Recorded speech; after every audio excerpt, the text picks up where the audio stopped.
সকালে কি নাস্তা হয়েছে সবার?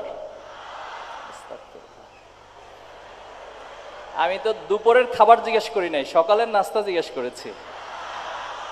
ইন্না লিল্লাহি ওয়া ইন্না ইলাইহি রাজিউন। আচ্ছা, আমাদের মাননীয় সভাপতি মুহিব ভাই আছেন, নিঃসন্দেহে এটার একটা বিহিত তিনি করবেন। এটা দুইটা বিহিত হইতে পারে। যারা এত বেলা করে নাস্তা করে নাই, নিঃসন্দেহে এরা স্বাস্থ্যসম্মত লাইফ লিড করে না।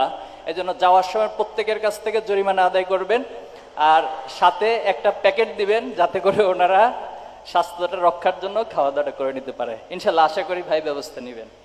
প্রিয় উপস্থিতি, আপনাদের অনেকগুলো প্রশ্ন ছিল, তো এই প্রশ্নগুলো সবগুলো উত্তর দেওয়া বেশ কঠিন। সম্ভবত 100-র অধিক প্রশ্ন এসেছে, তার মধ্যে বাছাই করে সম্ভবত 7-8টা কোশ্চেন আমরা উত্তর দেওয়ার চেষ্টা করব।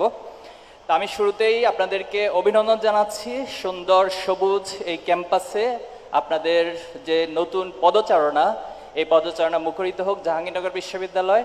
আমরা ক্যাম্পাসে আসার পর আমাদের সাদেক কাইম ভাই সহ যখন হাঁটছিলাম, উনি আমাকে বলছেন ভাই ক্যাম্পাসটা খুব সুন্দর, ওনার খুব পছন্দ হয়েছে ক্যাম্পাস। তা আমি বললাম যে তাহলে আপনি ডাকসু ছেড়ে দিয়ে চাইলে ক্যাম্পাসে চলে আসতে পারেন।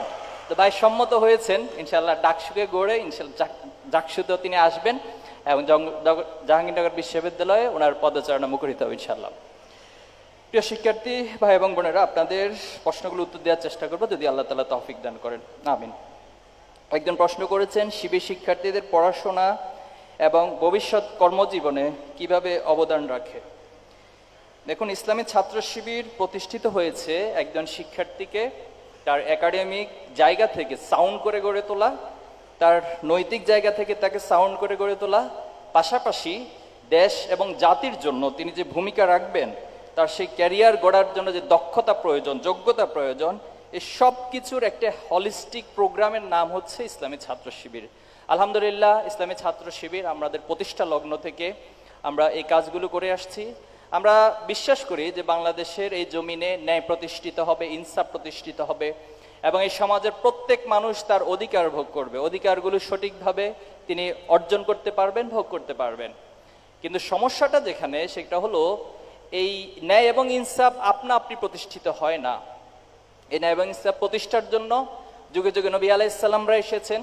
পৃথিবীতে যারা নেতৃত্ব এবং যোগ্যতার মধ্য দিয়ে পৃথিবীকে নেতৃত্ব করে দান করেছেন, পরিচালনা করেছেন, তারাই মূলত তাদের জায়গা থেকে ন্যায় এবং ইনসাফ প্রতিষ্ঠা করেছেন।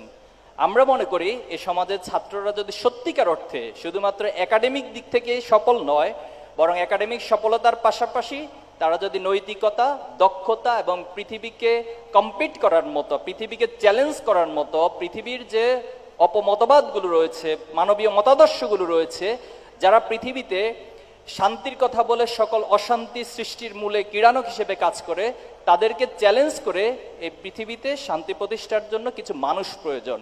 আর আমরা বিশ্বাস করি ছাত্র শিবিরের টোটাল কার্যক্রমের মধ্য দিয়ে ছাত্র শিবির সে মানুষ তৈরি করে। আমরা আপনাদেরকে সেই পথে, সেই মানুষ তৈরি হওয়ার দিকে আহ্বান জানাচ্ছি। দ্বিতীয় যে প্রশ্ন, বা শিবিরকে রক কাটা এবং গুপ্ত সংগঠন বলা হয় কেন? আচ্ছা, এই প্রশ্ন শুনে হাসি, এটা আমি সব জায়গায় ফিল করছি। এই প্রশ্নটা যখন কেউ করেন, আমি জানি না তিনি হেসে হেসে প্রশ্নটা লিখেন কিনা, কিন্তু প্রশ্নটা যখনই মাইকে বলা হয় বা পড়া হয়, তখন অডিয়েন্স থেকে একটা পক্ষ হেসে উঠেন।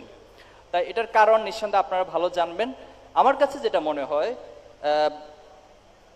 জার্মানির নাৎসি বাহিনীর যিনি হিটলারের প্রচার মন্ত্রী ছিলেন, ওনার নাম ছিল জোসেফ গোয়েবল, যদি আমি নামটা ভুল না করে থাকি। তো এই গোয়েবল একটা থিওরি রয়েছে। গোয়েবল থিওরি হচ্ছে যে মানুষ যখন একটা মিথ্যাকে বারবার রিপিট করবে অথবা একটা মিথ্যাকে কন্টিনিউয়াসলি প্রচার করে যাবে, তখন সমাজের একটা পক্ষের কাছে সেটা সত্য হিসেবে তাদের সাইকোলজিতে গিয়ে ইম্প্যাক্ট তৈরি করে এবং সেটা সত্য হিসেবে তাদের মাথায় সেট হতে থাকে। আর যারা সত্য এবং মিথ্যার পার্থক্য করতে পারে না, তাদের মাঝে সে গোয়েবল থিওরিটা এক ধরনের কনফিউশন তৈরি করে যে আসলে কোনটা সঠিক কোনটা রাইট, এ ধরনের একটা কনফিউশন তৈরি করে। আল্লাহ রসুল সাল্লাল্লাহু আলাইহি সাল্লামকে মদিনার, মক্কার সকলে আলামিন উপাধি দিয়েছিল। উনি বিশ্বস্ত, এই কথার সাথে কারো দ্বিমত ছিল না। তো মজার একটা ঘটনা ঘটলো, যখন আল্লাহ সাল্লাল্লাহু সাল্লামকে আল্লাহ তাআলা বললো যে তুমি প্রকাশ্যে দাওয়াতি কাজ করো, মানুষের কাছে আমার মেসেজ তুমি পৌঁছে দাও। আল্লাহ সাল্লাল্লাহু সাল্লাম মক্কার পাদদেশে পাহাড়ের নিচে সবাইকে ডাকলেন।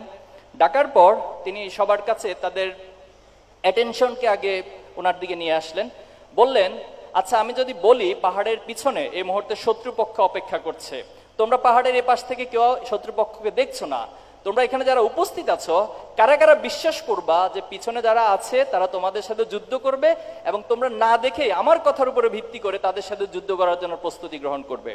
সেখানে যারা ছিল প্রত্যেকে এক বাক্যে স্বীকার করে নিয়েছে আমরা না দেখলেও তোমার এই কথাকে বিশ্বাস করে নিচ্ছি। রিজন কি? রিজন হচ্ছে আমরা আমাদের সমাজের সবচেয়ে বিশ্বস্ত হিসেবে তোমাকে দেখেছি। ওকে ফাইন, আমরা জীবনে কোনোদিন তোমাকে একটা লাইন একটা শব্দ মিথ্যা কথা বলতে এখনো পর্যন্ত দেখিনি। আমরা আমাদের নিকট আত্মীয়র কাছে যে বস্তু আমানত রাখতে আমরা সন্দেহ পোষণ করি বা আমরা সিকিউর ফিল করি না, সে বস্তু সে সম্পদ তোমার কাছে আমানত রাখতে আমরা সিকিউর ফিল করি। এজন্য আমরা তোমাকে সমাজে আলামিন হিসেবে বিশ্বস্ত হিসেবে ঘোষণা দিচ্ছি। ওকে, এখন মূল কথায় আসি, মূল দাওয়াতে আসি। মূল দাওয়াত হলো তোমরা যে মিথ্যা খোদার ইবাদত করছো, তোমরা তোমাদের নিজস্ব গড়া যে খোদা সমাজে প্রতিষ্ঠা করেছো এবং সেই খোদার বিধানের আলোকে সমাজে অন্যায় অশ্লীলতার যে প্রতিস্থাপন করেছো সেটাকে বাদ দিয়ে তোমরা এক আল্লাহর প্রতি ঈমান আনয়ন করতে হবে এবং রাসূল হিসেবে আল্লাহর পক্ষ থেকে আমি রিসালাত নিয়ে এসেছি এবং পরকাল সহ এই সবগুলো বিষয়কে তোমাদেরকে বিশ্বাস স্থাপন করতে হবে। এখন তোমরা কারা কারা আমার এই কথাকে বিশ্বাস করো? তখন একটা পক্ষ ছিল যেহেতু আগের কথাগুলোকে বিশ্বাস করে নিয়েছি আলামিন হিসেবে এই কথাটাকে বিশ্বাস করে নিলাম, আর একটা পক্ষ ছিল তারা কনফিউশনে পড়ে গেল। তারা চিন্তা করলো আগের কথাটা তো ঠিকই ছিল, কিন্তু এখন হঠাৎ করে এমন কি মতবাদ সে নিয়ে আসলো, এই মতবাদের মাধ্যমে তো আমাদের এতদিনে যে অপকর্ম যা কিছু আছে এগুলো কিছু তো স্থায়ী করা যাবে না, সবকিছু তো নিঃশেষ হয়ে যাবে। তাহলে আমরা একটা কনফিউশনের মধ্যে পড়ে গেলাম কোনটাকে মেনে নিব। আর একটা পক্ষ ছিল তারা সিদ্ধান্তই গ্রহণ করেছে তাদের জীবন চলে যাবে, সবকিছু চলে যাবে, কিন্তু তারা কখনো মোহাম্মদকে বিশ্বাস স্থাপন করবে না। আল্লাহ তাআলা এদেরকে বলছে খতামাল্লাহু আলা কুলুবিহিম ওয়া আলা সামিইহিম ওয়া আলা আবসারিহিম, অর্থাৎ তাদের অন্তরের মধ্যে মোহর মেরে দেওয়া হয়েছে। এরা উঠতে বসতে সব সময় মিথ্যার বলিগুলি এমনভাবে উপস্থাপন করে মনে হয় সমাজে সেটাই সত্য। আমরা বিগত সময়ে খুনি হাসিনাকে দেখেছি, তিনি এমনভাবে অভিনয় করতেন, এমনভাবে কথা বলতেন। আবু সাইদকে আমরা সকলে প্রকাশ্যে দেখেছি মিডিয়ার মাধ্যমে আবু সাইদের বুকে পুলিশ গুলি চালাচ্ছে, অথচ হাসিনা সরকার থাকা অবস্থায় এটার একটা রিপোর্ট হয়েছে, তদন্ত রিপোর্ট, সেখানে বলা হয়েছে আন্দোলনকারীরা আবু সাইদের বন্ধুরাই তাকে হত্যা করেছে এবং সেটাই হচ্ছে হাসিনা এবং তার লেসপেন্সার যারা ছিল এরা সমাজে সেটা প্রচার করে বেরিয়েছে। এজন্য ছাত্র শিবিরকে যারা আদর্শিকভাবে মোকাবেলা করতে পারে না তারা ছাত্র শিবিরের নামে এই মিথ্যা বয়ানগুলো বারবার বারবার করে সমাজের কাছে উপস্থাপন করে। এক্ষেত্রে একটা শ্রেণী তাদের কাজই হচ্ছে এটা করা, আর যারা জেনারেশন রয়েছে তাদের ভিতরে একটা কনফিউশন তৈরি করা। ছাত্র শিবিরকে আপনি দেখবেন না এখনো পর্যন্ত কেউ বলছে তারা দর্শনকারী। ছাত্র শিবিরকে কখনো দেখবেন না যে ছাত্র শিবির ইপটিজিং করেছে। ছাত্র শিবিরকে কখনো দেখতে পাবেন না যে তারা চাঁদাবাজি করছে, তারা টেন্ডারবাজি করছে, তারা টেম্পো স্ট্যান্ড দখল করছে। এরকম কোনো গালি ছাত্র শিবিরে পাবেন না। তাহলে কি পাবেন? পাবেন হচ্ছে আপনি এই যে রক কাটা, এরপরে পাবেন হচ্ছে আপনি গুপ্ত। এই যে বয়ানগুলো এগুলো প্রডিউস কোথায় থেকে হয় এই বিষয়গুলো আপনাদেরকে খেয়াল করতে হবে। যারা আমাদের এই বাংলাদেশের স্বাধীনতা সার্বভৌমত্বকে বিশ্বাস করে না, যারা বাংলাদেশের ন্যায় এবং ইনসাফ প্রতিষ্ঠার জন্য সবচেয়ে বড় হুমকি স্বরূপ, তারাই মূলত এই বয়ানগুলো বাংলাদেশ থেকে এবং বিভিন্ন জায়গা থেকে দেশে পার্শ্ববর্তী দেশ থেকে প্রডিউস করে। আর প্রডিউস করে বাংলাদেশের তথাকথিত বুদ্ধিজীবী এবং এক শ্রেণীর মিডিয়া যারা বিগত সময়ে কালচারাল ফ্যাসিজম প্রতিস্থাপন করেছিল তাদের মুখ দিয়ে বারবার বারবার রিপিট করে এই কথাগুলো হচ্ছে আমাদের ভিতরে একটা জেনারেশনের মধ্যে কনফিউশন তৈরি করে। এখন দেখুন ছাত্র শিবির যদি রগই কাটতো তাহলে গত এক বছর তো আমরা প্রকাশ্যে আছি, বাংলাদেশের এমন কোন অলিগলি খুঁজে পাওয়া যেত যেখানে একজন রক কাটা ব্যক্তি পাওয়া যেত না। অথবা জাহাঙ্গীরনগর বিশ্ববিদ্যালয়ের কথা যদি চিন্তা করেন তাহলে এখানে প্রত্যেকটা অলিগলিতে প্রত্যেকটা হলে প্রত্যেকটা রুমে এক একজন রক কাটা পাওয়া যেত, কিন্তু সেটা কি পাওয়া গেছে? তাহলে এটাই হচ্ছে আমাদের নামে মিথ্যা। আর গুপ্ত বলা হয়, দেখুন এত বড় একটা প্রোগ্রাম প্রকাশ্যে হচ্ছে এরপরে গুপ্ত।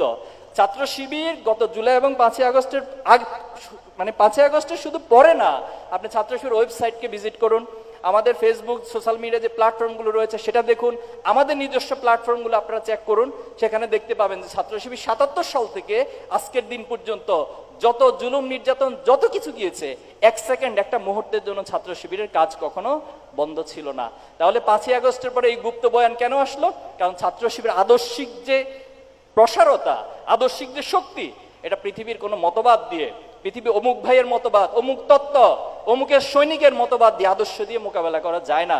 এজন্যই তারা আমাদের বিরুদ্ধে এই বিষয়গুলি নিয়ে আসে। আরেকটা পয়েন্ট একটু খেয়াল করেন, আমরা দেখেছি একটি ছাত্র সংগঠন প্রধান সভাপতি তিনি সকলের সামনে প্রকাশ্যে মিডিয়ার সামনে তার সেক্রেটারিকে বলছে, সাংবাদিকরা প্রশ্ন করেছিল যে এই বিষয়টা কে করেছে, তখন তিনি তার সেক্রেটারিকে শিখিয়ে দিচ্ছেন যে শিবিরের উপর দায় দিয়ে দাও।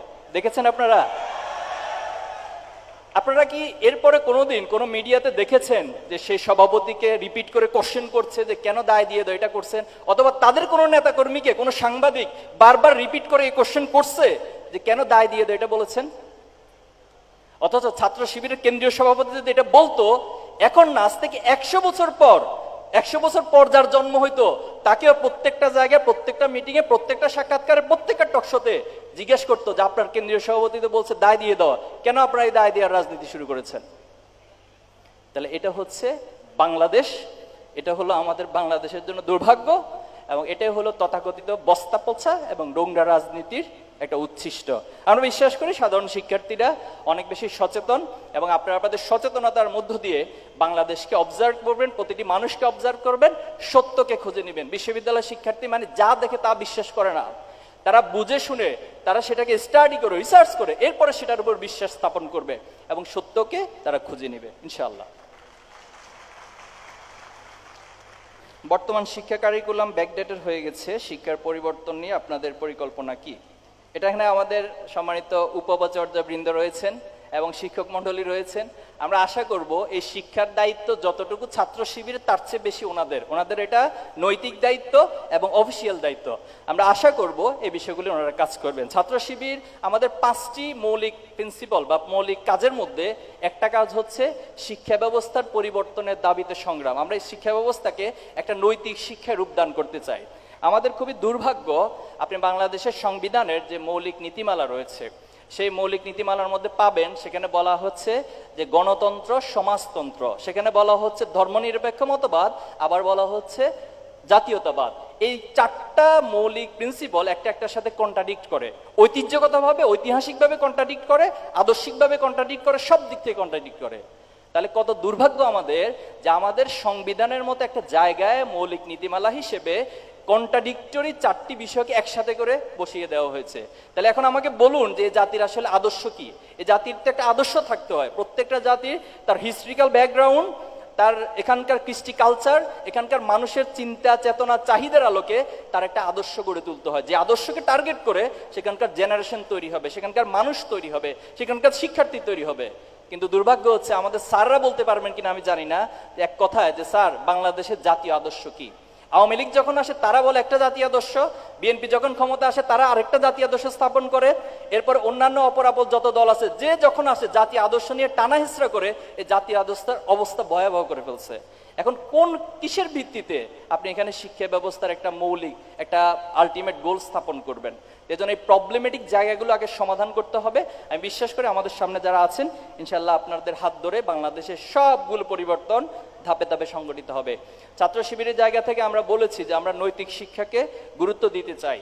শুধুমাত্র মানে পাঠ্যপুস্তকগত যে জ্ঞান, সার্টিফিকেট ওরিয়েন্টেড যে জ্ঞান, এর মধ্য দিয়ে না থেকে বরং সেখানে নৈতিক শিক্ষার সমন্বয় হলে এটাই হচ্ছে নূরুন আলা নূর, অর্থাৎ সবচেয়ে ভালো জিনিস বা ভালো আউটপুট এই সমাজ থেকে পাওয়া যাবে। আমরা গত 1 মাস আগে ছাত্র শিবিরের পক্ষ থেকে 30 দফা শিক্ষা সংস্কার প্রস্তাবনা পেশ করেছি। যাদের সুযোগ আছে একটু দেখে নেবেন, আমাদের ওয়েবসাইটে এটা পাওয়া যায়।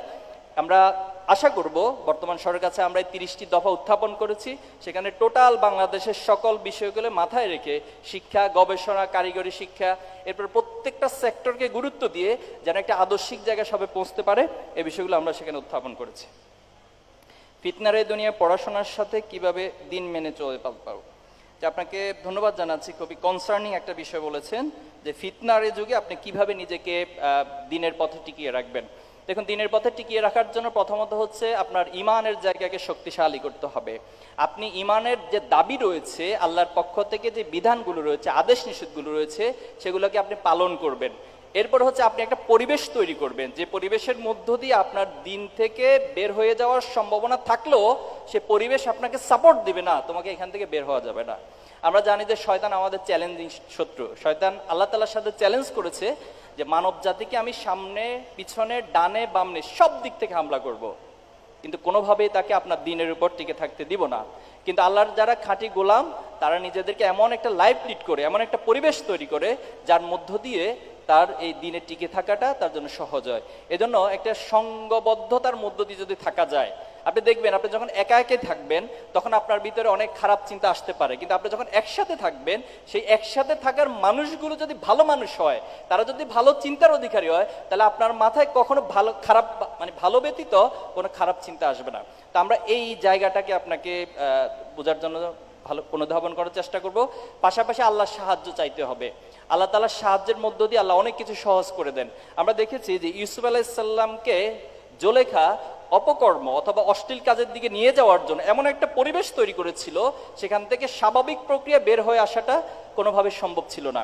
কিন্তু ইউসুফ আলাইহিস সালাম তার নিজের জায়গা থেকে, নিজের ইমানের জায়গা থেকে, আল্লাহ ভয়ের জায়গা থেকে সর্বোচ্চ চেষ্টা করেছেন, আল্লাহর কাছে সাহায্য চেয়েছেন, এজন্য আল্লাহ সহযোগিতা করেছেন। আমরা আপনাদের কাছে সেই অনুরোধ রাখতে চাই। আপনারা যেহেতু ইসলাম ভিত্তিক ছাত্র রাজনীতি করেন, তাহলে ইসলামী রাষ্ট্রের কিভাবে হবে এবং শরিয়া ভিত্তিক আইন হয়, তাহলে জনগণ ভিন্ন মত পোষণ করে, তবে তা কি বিদআত নাকি গণতান্ত্রিক অধিকার? আচ্ছা দেখুন, একটি বিষয় হঠাৎ করে আসলে হয়ে যায় না। আল্লাহ রাসূল সাল্লাল্লাহু আলাইহি সাল্লাম টোটাল 23 বৎসর তার নবুয়তি জিন্দেগি ছিল। এই 23 বছরে তিনি ধাপে ধাপে মানুষদেরকে সংশোধন করেছেন। কোরআন যেটা বলছেন, কামা আরসালনা ফিকুম রাসূলাম মিনকুম ইয়াতলু আলাইকুম আয়াতিনা ওয়া ইউযাক্কিকুম, আপনি তাদেরকে পরিশুদ্ধ করবেন। একটা খারাপ মানুষকে হঠাৎ করে ভালো করে ফেলা যায় না। একজন অ্যাডিক্টেড পারসনকে যারা পুনর্বাসন করে, তারা একদিনে মাদক থেকে সম্পূর্ণ বের করে নিয়ে আসতে পারে না। সেখানে ধাপে ধাপে ধাপে ধাপে আস্তে আস্তে করে তাকে সংশোধন করা হয়। ইন দ্য সেম ওয়েতে আমাদের এই সমাজে যে অসঙ্গতিগুলো রয়েছে, সমাজে যে অন্যায়গুলো রয়েছে, জুলুমগুলো রয়েছে, সেগুলো যদি আপনি নিষ্পত্তি করতে চান, তাহলে এখানকার মানুষের চিন্তা চেতনার মধ্যে ইসলামকে আগে প্রবেশ করাতে হবে। এখন প্রশ্ন হচ্ছে, ঐতিহাসিকভাবে ইসলাম কি প্রমাণ করে? ইসলাম যেখানে প্রতিষ্ঠিত হয়েছে সেখানে কি অশান্তি এসেছে নাকি শান্তি এসেছে? ইসলাম যেখানে প্রতিষ্ঠিত হয়েছিল সেখানে কি ন্যায় প্রতিষ্ঠিত হয়েছিল নাকি সেখানে বেইনসাফি, জুলুম এবং বৈষম্য প্রতিষ্ঠিত হয়েছে? এই হিস্ট্রিক্যাল ব্যাকগ্রাউন্ডটা আমাদের কাছে ক্লিয়ার, আমরা এটা দেখতে পারি, স্টাডি করতে পারি। অথচ যেখানে পৃথিবীর মানবীয় মতবাদগুলো প্রতিষ্ঠিত হয়েছে, তারা খুব চমৎকার শান্তির কথা বলে, পৃথিবীর সব সমস্যার সমাধানের কথা বলে, তারা পৃথিবীতে নতুন নতুন সমস্যা ক্রিয়েট করছে এবং নতুন নতুন অশান্তির জায়গা তারা তৈরি করেছে। সেজন্য ইসলামকে আপনি হঠাৎ করে কোথাও মানে কারো উপর চাপিয়ে দেওয়ার মতো বিষয় না, বরং এই সমাজের মানুষ যখন বুঝবে, আপনি যখন উপলব্ধি করবেন, আমি যখন উপলব্ধি করতে পারবো যে ইসলাম আমার জন্য কতটা উপকারী। ইসলাম শুধুমাত্র মুসলমানদের জন্য উপকারী না, আল্লাহ রাসূলুল্লাহ সাল্লামের ক্ষেত্রে আল্লাহ তাআলা বলছেন রহমাতুল লিল আলামিন, যে আপনি হলো পুরো জগৎবাসীর জন্য রহমত। আল্লাহ রাসূলুল্লাহ সাল্লামের কাছ থেকে শুধুমাত্র সাহাবা ইজমাইনের রহমত গড়েন নাই, বরং যারা ইসলামের বিরোধিতা করেছে তারাও আল্লাহ রাসূলুল্লাহ সাল্লামের কাছ থেকে রহমত প্রাপ্ত হয়েছে। এজন্য এখানে প্রিন্সিপালটা হচ্ছে, আপনি যখন আল্লাহকে রব হিসেবে ঘোষণা দিবেন, তখন আল্লাহ আপনার জন্য কি বিধান দিচ্ছে সেটাকে আপনি গ্রহণ করবেন কি করবেন না, এটা আপনার ইমানের স্বীকৃতি এবং নিজের মুসলমানের স্বীকৃতির কন্ডিশনের উপর ডিপেন্ড করে। এটা ছাত্র শিবির বা অন্য কোনো ইসলামিক দলের বলা না বলার উপর ডিপেন্ড করে না। এজন্য আমাদের কমিটমেন্টের জায়গাটা আল্লাহর কাছে, দেন আল্লাহ আমার জন্য যে বিধান দিচ্ছে সেটা পালন করা প্রত্যেক মুসলমানের উপর কর্তব্য, এবং সেটাই আপনাকে করতে হবে। 5ই আগস্ট ছাত্র জনতার বিপ্লবের পরবর্তী সময়ে যত বিষয় নিয়ে সংস্কারের কথা উঠেছে, সেখানে আমরা শিক্ষা ও স্বাস্থ্য ব্যবস্থা নিয়ে তেমন আলোচনা দেখি নাই। তাই বিষয়ে ইসলামী ছাত্র শিবিরের কোনো পরিকল্পনা আছে কিনা? যে আমরা ইতিমধ্যে দেখুন, একটি রাষ্ট্রের কাজ কখনো একটি ছাত্র সংগঠন পুরোপুরি করতে পারে না, এই বাস্তবতাটা আপনাদেরকে উপলব্ধি করতে হবে। কিন্তু আলহামদুলিল্লাহ ছাত্র শিবির একটি ছাত্র সংগঠন হওয়ার পরেও বাংলাদেশের সামাজিক, রাষ্ট্রীয় এবং যে কোনো ইস্যুতে, ঐতিহাসিক ইস্যুতে ছাত্র শিবির আমরা আমাদের সর্বোচ্চটুকু দিয়ে সেখানে ভূমিকা রাখার চেষ্টা করছি। আপনারা এই মডেলটা বুঝতে পারবেন ইনশাল্লাহ ডাকসু, জাকসু, রাকসু, চাকসু সহ যে ক্যাম্পাসগুলোতে আলহামদুলিল্লাহ আমাদের নির্বাচিত প্রতিনিধিরা নির্বাচিত হচ্ছেন, তাদেরই অ্যাক্টিভিজমের মধ্য দিয়ে। ইতিমধ্যে ঢাকা ইউনিভার্সিটির দিকে যদি আপনারা তাকান, যে 5ই আগস্টের পরবর্তী ঢাকা ইউনিভার্সিটি আর আগের ঢাকা ইউনিভার্সিটি, ছাত্র সংসদ নির্বাচিত হওয়ার আগের ঢাকা ইউনিভার্সিটি আর বর্তমান ঢাকা ইউনিভার্সিটি, আপনাদের যারা ফ্রেন্ড সার্কেল আছে তাদের কাছ থেকে একটু খোঁজ নেবেন, অথবা মিডিয়ার মাধ্যমে এখন সেটা দেখা যায়, অথবা সেখানে বেড়াতে যাবেন, ইনশাল্লাহ আমাদের সাদেক ক্যাম্পে আপনাদেরকে ভালো মেহমানদারি করবেন। তো সেখান থেকে দেখে আসবেন যে পরিবর্তনগুলো কতটুকু হচ্ছে। এবং আমরা বিশ্বাস করি শুধু ঢাকা ইউনিভার্সিটি নয়, এই জাহাঙ্গীরনগর ইউনিভার্সিটিতে নির্বাচিত প্রতিনিধিরা এই প্রত্যেকটা ইস্যুকে নিয়ে ইনশাল্লাহ ওনারা কাজ করবেন এবং একটি গুণগত পরিবর্তনের মধ্য দিয়ে আমরা এগিয়ে যাব ইনশাল্লাহ। অনেকে বিভিন্ন innovative project, competition, workshop, course যোগ্যতা থাকা সত্ত্বেও অ্যাফোর্ড করতে পারে না, তাদের জন্য ভাতা এবং ভর্তুকির ব্যবস্থা কেন করা হয় না? শিবির এক্ষেত্রে কি করতে পারে? যে আমরা প্রথমত হচ্ছে প্রত্যেকটা ইস্যুতেই প্রশাসনের পক্ষ থেকে, বিশ্ববিদ্যালয় অথরিটির পক্ষ থেকে আমরা চাই যে ওনাদের বরাদ্দ বাড়াবেন এবং যে কোনো ইনোভেটিভ প্রজেক্টের ক্ষেত্রে ওনারা সহযোগিতা করবেন। ছাত্র শিবিরের জায়গা থেকে আমরা সহযোগিতা করি, তবে আমাদের কিছু লিমিটেশন রয়েছে। হয়তো যেখানে 100 জনের প্রয়োজন, আমরা 100 জনের প্রয়োজন ফিল আপ করতে পারি না, কিন্তু আমরা চেষ্টা করি অন্তত 5 থেকে 10 জন বা 20 জনের যে চাহিদা সেটাকে পূরণ করার জন্য। আলহামদুলিল্লাহ, একটা তথ্য আপনাদেরকে বলি যে গত বছর ডিসেম্বরে আমরা একটা সায়েন্স ফেস্টের আয়োজন করেছিলাম এবং সেখানে যারা চ্যাম্পিয়ন হয়েছিল তারা পরবর্তীতে আমেরিকার একটা ওয়ার্ল্ড কম্পিটিশনে অংশ নিয়েছিল এবং সেখানেও আমরা তাদের সাথে তাদেরকে সহযোগিতার জন্য দাঁড়ানোর চেষ্টা করেছি। কিছুদিন আগে একটা future scientist meet up program আমরা করেছিলাম ঢাকাতে। তো সেখানেও যারা নবীন এবং খুবই প্রতিভাবান তাদেরকে বাছাই করে তাদের সাথে আমরা মত বিনিময় করেছি। তারা আমাদের কাছে অনেকগুলো বিষয় উপস্থাপন করেছে, প্রজেক্ট উপস্থাপন করেছে, পাশাপাশি তারা কিছু সহযোগিতা চেয়েছে, আমরা আমাদের সামর্থ্যের আলোকে সেই সহযোগিতা করেছি। ইনশাল্লাহ আমরা আশা করব জাহাঙ্গীরনগর বিশ্ববিদ্যালয়ের ক্ষেত্রে আমাদের বিশ্ববিদ্যালয়ের শাখা দায়িত্বশীলরা আছেন, আপনাদের যে কোনো বিষয়, যে কোনো আইডিয়া, প্রজেক্ট আপনারা ভাইদের সাথে শেয়ার করবেন, আমরা আমাদের সামর্থ্যের সর্বোচ্চটুকু দিয়ে আপনাদের পাশে থাকার চেষ্টা করব ইনশাআল্লাহ। আমরা প্রশ্নোত্তর পর্ব শেষ করছি। আমাদের সম্মানিত উপাচার্য বৃন্দ আছেন, আমরা তাদের কথা শুনব। তো খুব বেশি বড় এবং লম্বা বক্তব্য দেওয়ার সুযোগ নেই, সংক্ষেপে কয়েকটি কথা বলতে চাই। প্রথমত হচ্ছে, এই বিশ্ববিদ্যালয়ে আপনারা এসেছেন কিছু স্বপ্নকে কাঁধে নিয়ে। এই স্বপ্ন শুধুমাত্র আপনার একার নয়। আপনি যদি চিন্তা করেন, এই স্বপ্ন আপনার বাবার অংশীদারিত্ব রয়েছে, এই স্বপ্নের মাঝে আপনার মায়ের, আপনার ভাইয়ের, আপনার বোনের অনেকের অংশীদারিত্ব রয়েছে, আপনার শিক্ষকদের স্বপ্ন রয়েছে, যারা ছোটবেলা থেকে আপনাকে স্নেহ করত, আদর করত, ভালোবাসত, আপনাকে পরামর্শ দিত, আপনার সুন্দর একটা ভবিষ্যৎ যারা কামনা করত, তাদের স্বপ্নগুলি একসাথে হয়ে এখানে যুক্ত হয়েছে। শুধু এখানেই নয়, আপনারা এই বিশ্ববিদ্যালয়ে পড়াশোনা করছেন, এই বিশ্ববিদ্যালয়ের একজন শিক্ষার্থীর অনার্স মাস্টার্স করার জন্য যে খরচ হয় তার সিকি পরিমাণ, সামান্য পরিমাণ আপনাদেরকে পে করতে হয়। তাহলে বাকি যে অর্থটা আপনাদের পিছনে যোগান দেওয়া হয়, সে অর্থটা কোথা থেকে আসে?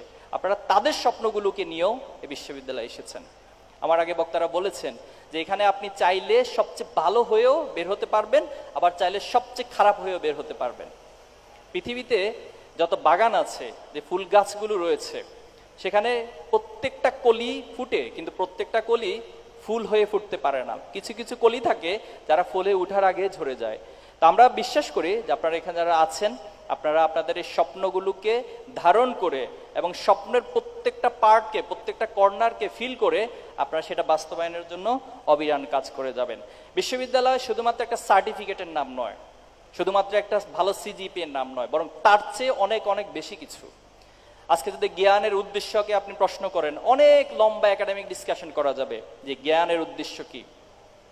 তো জ্ঞানের উদ্দেশ্য হবে আপনাকে মানুষ হিসেবে গড়ে তোলা, প্রকৃত মানুষ হিসেবে যে মনুষ্যত্ব বোধ থাকা দরকার সেটা আপনার মধ্যে থাকবে, আপনার মধ্যে ভদ্রতা থাকবে, আপনার মধ্যে অস্থিরতা থাকবে না, স্থিরতা থাকবে, আপনার মাঝে সিদ্ধান্ত গ্রহণের দূরদর্শী ক্যাপাসিটি অর্জন করবেন। এই সব কিছুর সমন্বয়ে আপনার এই জ্ঞান অর্জন। জ্ঞান অর্জনের অনেকগুলো মাধ্যম, এর মধ্যে কোরআনের কয়েকটি মাধ্যম হচ্ছে ইকরা বিসমি রাব্বিকাল্লাযী খলাক, পড়ার মধ্য দিয়ে জ্ঞান অর্জন হয়। নাম্বার 2 হচ্ছে আফালা ইয়াতাফাক্কারুন, আপনি চিন্তা ভাবনার মধ্য দিয়ে জ্ঞান অর্জন হয়।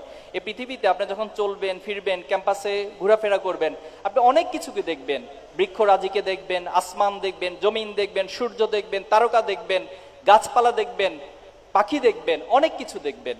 কিন্তু একজন চিন্তাশীল মানুষের কাজ শুধুমাত্র সেটা দেখে সেটা সৌন্দর্য উপভোগ নয়, বরং সেই দৃষ্টির মধ্যে একটি গভীরতম অন্তর্দৃষ্টি থাকবে, যার মধ্য দিয়ে তিনি চিন্তা করবেন আল্লাহ তাআলা এটাকে কেন সৃষ্টি করেছেন, এই পাখি কেন সৃষ্টি করেছেন, এই গাছপালা, চন্দ্র সূর্যকে কেন সৃষ্টি করেছেন। কখন কক্সবাজার যাবেন, সমুদ্রের দিক তাকিয়ে শুধুমাত্র ছবি তুলবেন না, বরং সমুদ্রের দিক তাকিয়ে গভীর চিন্তা করবেন আল্লাহ তাআলা কেন এই সমুদ্রকে সৃষ্টি করেছেন। এই প্রত্যেকটা সৃষ্টির কেনর উত্তর খুঁজে চিন্তাশীলতা এবং চিন্তার গভীরতার মধ্য দিয়ে আপনারা আপনাদের জ্ঞানের গভীরতাকে বৃদ্ধি করবেন। জ্ঞানের অনেকগুলো স্টেপ রয়েছে, ধাপ রয়েছে। মনে রাখবেন, যিনি যত বেশি জ্ঞানী তার মধ্যে স্থিতিশীলতা, তার মধ্যে নম্রতা, ভদ্রতা তার সবচেয়ে বেশি কাজ করবে। এটাই বাস্তবতা, এটাই আমরা পৃথিবীতে দেখে এসেছি। এবং আপনি যদি আজকে পৃথিবীকে নেতৃত্ব দিতে চান, সেখানেও আপনার এই জ্ঞানের জায়গায় সমৃদ্ধ হতে হবে। নবী আলাইহিস সালামরা পৃথিবীর দৃষ্টিকোণ থেকে নেতা বা নেতৃত্বের দিক থেকে সবচেয়ে অগ্রগামী। অথচ সেই নবী আলাইহিসসালামদের এক একজন এক একটা কোয়ালিটি ছিল, কিন্তু কমন দুইটা গুণ ছিল, সেটা হচ্ছে আল্লাহ তাআলা সবাইকে ইলম ওয়াল হিকমা অর্থাৎ জ্ঞান এবং প্রজ্ঞার শক্তি দান করেছেন। এজন্য আমরা আপনাদের কাছে অনুরোধ করব, শুধুমাত্র সার্টিফিকেট নয়, বরং জ্ঞানের যে গভীরতা, জ্ঞানের যে উদ্দেশ্য, সেটা আপনারা অর্জন করবেন। নবীন শিক্ষার্থীদের কাছে আমরা সেই প্রত্যাশা রাখছি।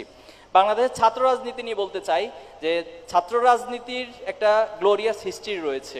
এখানে যখন কংগ্রেস এবং মুসলিম লীগ প্রতিষ্ঠিত হয়েছিল, তো তারপরে সর্বপ্রথম 1932 সালে অল বেঙ্গল মুসলিম স্টুডেন্ট লীগ প্রতিষ্ঠিত হয়, এবং তার কিছুদিন পর 1936 সালে স্টুডেন্ট ফেডারেশন অফ ইন্ডিয়া অর্থাৎ হিন্দু ছাত্রদেরকে নিয়ে এই সংগঠনটি প্রতিষ্ঠিত হয়। তো বাস্তবতা হচ্ছে যে যদিও ছাত্র রাজনীতির বাংলাদেশের ব্রিটিশ পিরিয়ড বলুন, পাকিস্তান পিরিয়ড বলুন, তার পরবর্তীতে বলুন, প্রত্যেকটা ইভেন্টে অনেক গুরুত্বপূর্ণ ভূমিকা ছিল। এবং শুধুমাত্র গুরুত্বপূর্ণ ভূমিকা না, আমরা যে 5ই আগস্ট দেখেছি, এটা ক্যাম্পাস থেকে সৃষ্টি হয়ে একটা আন্দোলন ছিল, পরবর্তীতে সেটা একটা জাগরণ এবং বিপ্লবে রূপান্তরিত হয়েছে। এই সব কিছুর অবদানের পরেও আমাদের কাছে এখনো ছাত্র রাজনীতির একটা ট্রমা কাজ করে, একটা ভীতি আতঙ্ক কাজ করে। এখনো ছাত্র রাজনীতির নাম শুনলে বাংলাদেশের সচেতন শিক্ষক, সচেতন অভিভাবক, সচেতন শিক্ষার্থীদের মাঝে এক ধরনের ট্রমা কাজ করে। কিন্তু কেন এটা হলো, এই কেনের উত্তর খোঁজাটা বেশ জরুরি। নিঃসন্দেহে সেটার স্টাডি, সেটারও অনেক তথ্য আপনাদের কাছে রয়েছে। যে বিগত সময় আমরা দেখেছি ছাত্র রাজনীতি মানে হলো একটা গোলামিতন্ত্র। ছাত্র রাজনীতি মানে হলো ক্যান্টিনগুলোতে ফাও খাওয়া, হলের ক্যান্টিনগুলোতে ফাও খাওয়া, হল বাণিজ্য করা, সিট বাণিজ্য করা, এরপরে হচ্ছে কাউকে জোর করে তার নিজের কর্মসূচিতে নিয়ে যাওয়া, নিজের আদর্শ আরেকজনের উপর চাপিয়ে দেওয়া, যে আদর্শ আমার পছন্দ হবে না তাকে হত্যা করে ফেলা, তাকে নিঃশেষ করে দেয়া, তার লাইফটাকে পুরো ধ্বংস করে দেওয়া। এটা ছিল ছাত্র রাজনীতির এক নির্যাস। অথচ 5ই আগস্টের পর আলহামদুলিল্লাহ আমরা দেখতে পাচ্ছি একটা নতুন জাগরণ তৈরি হয়েছে, একটা পরিবর্তন সাধিত হয়েছে, এবং ছাত্র শিবির সেই পরিবর্তনের সাথে সবচেয়ে বেশি ছাত্রদের জন্য ভূমিকা রেখে যাচ্ছে। আমাদের 1977 সালে যে কনসেপ্ট এবং লক্ষ্য উদ্দেশ্য আমরা ঠিক করেছিলাম যে আল্লাহর এই জমিনে সকল প্রকার জুলুম নির্যাতনের মূলোচ্ছেদ করে সেখানে একটা আদর্শ সমাজ প্রতিষ্ঠিত হবে। আর 2024 সালের যে জাগরণ তৈরি হয়েছে, সেই জাগরণের মূল কনসেপ্টটাই ছিল সমাজ থেকে বৈষম্য দূর করা, জুলুম নিঃশেষ করা এবং সেখানে ন্যায় এবং ইনসাফ প্রতিষ্ঠা করা। তাহলে দেখুন 1977 সালে ছাত্র শিবির যে আদর্শিক বয়ান, যে স্টেটমেন্ট, যে লক্ষ্য স্থির করেছিল, 2024-25-এ এসে সেটা আপামর ছাত্র জনতার লক্ষ্য এবং ইচ্ছার সাথে একাকার হয়েছে। যেজন্য আমরা বিশ্বাস করি আগামী দিনের বাংলাদেশে ছাত্র রাজনীতির গুণগত পরিবর্তন হবে। ছাত্র রাজনীতি মানেই হবে সেখানে শিক্ষার্থী বান্ধব কর্মসূচি থাকবে, সেখানে ছাত্রদের কল্যাণের কর্মসূচি থাকবে। পৃথিবীর অপর দেশগুলোতেও ছাত্র রাজনীতি রয়েছে, সেখানে হিউজ ইউথ অর্গানাইজেশন রয়েছে। আমরা অনেকগুলো কান্ট্রিতে সফর করে সেখানকার ভাইদের সাথে মত বিনিময় করেছি।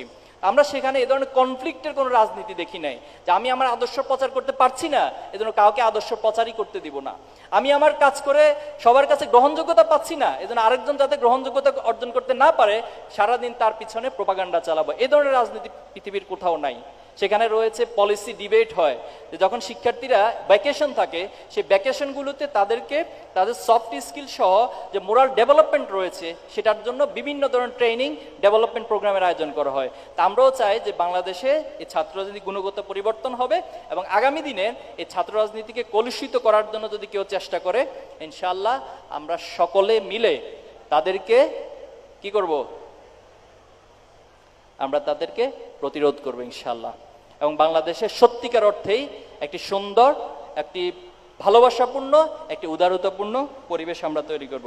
আমাদেরকে নারী ইস্যু নিয়ে বিভিন্ন সময় কোশ্চেনের জায়গায়, একটা প্রবলেমেটিক জায়গায় কোশ্চেন তৈরি করে দেওয়া হয় যে আমরা নারী বিদ্বেষী, নারীদেরকে আমরা সম্মান করি না।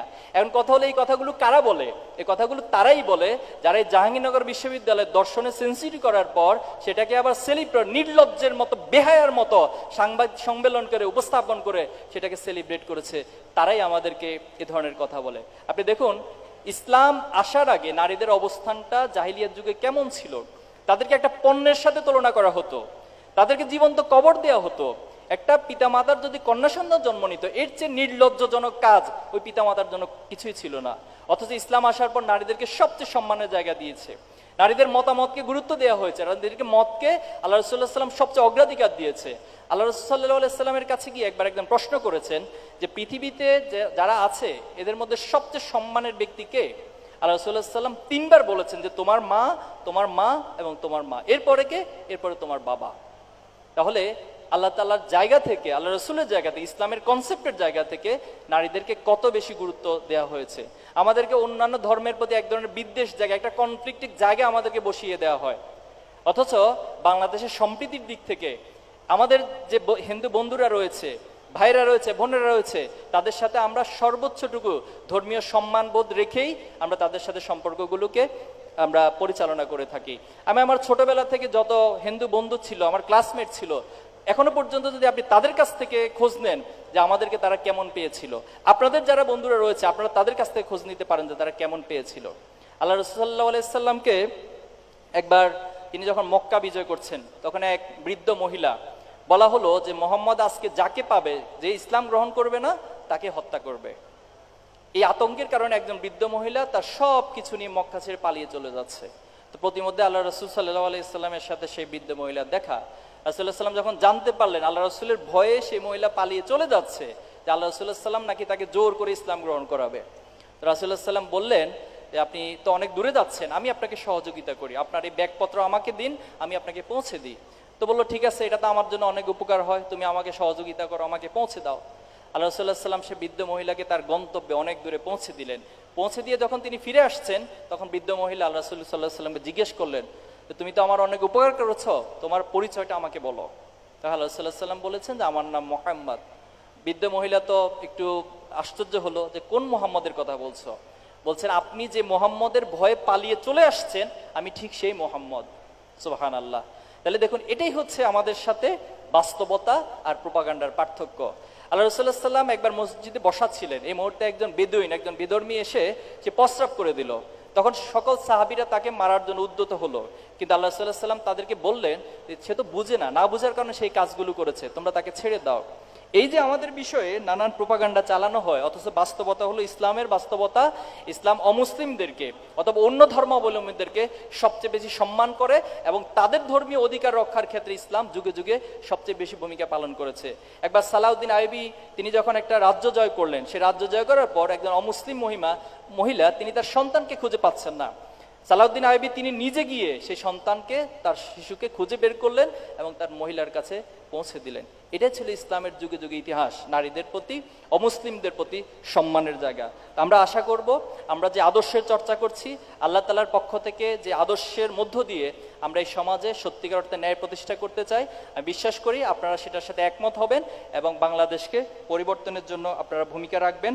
আমাদের এই বাংলাদেশ অপার সম্ভাবনার বাংলাদেশ, এখানে হিউজ হিউম্যান রিসোর্স রয়েছে, আমাদের প্রাকৃতিক অনেক সম্পদ রয়েছে, আমাদের ব্লু ইকোনমি জোন রয়েছে, এখানে নদী মাতৃকতার মধ্য দিয়ে হিউজ পরিমাণ পর্যটন শিল্পের সম্ভাবনা রয়েছে।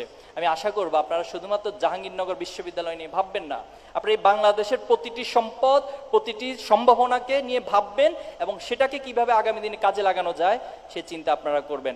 আমাদের এখানে হিউজ পরিমাণ কর্মসক্ষম মানুষ রয়েছে, তাদেরকে কাজে লাগানোর মতো যথাযথ উদ্যোগে সরকারের নাই। অতীতে যারাই এখানে রাষ্ট্র পরিচালনা করেছে তারা শুধুমাত্র নিজেদের পকেট বাড়ি, লুটপাট এবং অর্থ পাচারের কাজগুলো করেছে, দুর্নীতি করেছে। আমরা বিশ্বাস করি আপনাদের মধ্য দিয়ে ইনশাল্লাহ আমরা এই বাংলাদেশকে পরিবর্তন করে দিতে পারবো ইনশাল্লাহ।